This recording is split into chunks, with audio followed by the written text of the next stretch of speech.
অন্তর্বর্তী সরকারের প্রধান উপদেষ্টা ডক্টর মোহাম্মদ ইউনূস ও বিএনপির ভারপ্রাপ্ত চেয়ারম্যান তারেক রহমানের মধ্যে লন্ডনের বৈঠকের পর যে যৌথ ঘোষণা এসেছে তা সরকারি নয় বলে মন্তব্য করেছেন প্রধান নির্বাচন কমিশনার এএমএম নাসির উদ্দিন।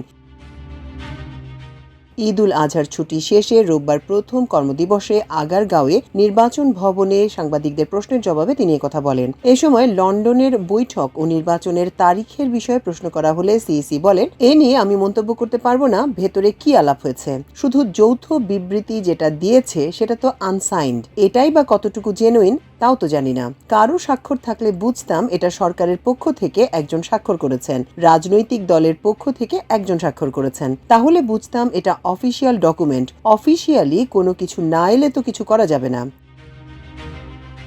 সাংবাদিকদের কাছে নির্বাচনের প্রস্তুতি সহ সার্বিক পরিস্থিতি নিয়ে আলোচনাকালে সিইসি বলেন, আগামী ত্রয়োদশ জাতীয় সংসদ নির্বাচনে নিরপেক্ষ রেফারির ভূমিকা পালন করবে নির্বাচন কমিশন। যারা খেলবে খেলুক, যারা জিতবে জিতুক, কিন্তু নির্বাচনে কেউ যদি ফাউল করার চেষ্টা করে তার অবস্থা খুবই খারাপ হবে। এছাড়া সরকার প্রধানের সঙ্গে আলোচনা করে ভোটের তারিখ চূড়ান্ত করে তফসিল ঘোষণা করা হবে বলেও জানান তিনি।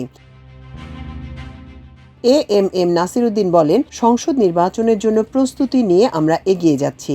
নির্বাচনটি ডিসেম্বরে হোক, ফেব্রুয়ারিতে কিংবা এপ্রিলে হোক, আমাদের প্রস্তুতি রাখতে হবে। তফসিল থেকে ভোট গ্রহণের সময় রাখা হবে 55 থেকে 60 দিন। এর আগে নির্বাচনের সময় ছিল ডিসেম্বর টু জুন। লন্ডনের সভায় নতুন ডাইমেনশন এসেছে, এটা আপনারা যতটুকু জানেন আমরাও ততটুকু জানি। ভেতরে কি হয়েছে তা জানি না। আমাদের দায়িত্ব হবে একটা লেভেল প্লেইং ফিল্ড তৈরি করে দেয়া, সেটা করার জন্য আমরা বদ্ধপরিকর।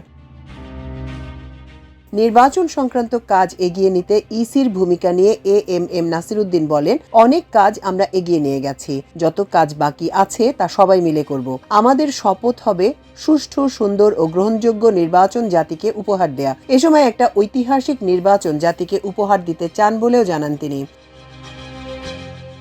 আগামী নির্বাচনে ইসি সর্বোচ্চ সংখ্যক তরুণদের সুযোগ দিতে চায় উল্লেখ করে সিইসি বলেন, সীমানা নির্ধারণ নিয়ে সিরিয়াসলি কাজ করছে, ভোটার তালিকা নিয়েও কাজ চলছে।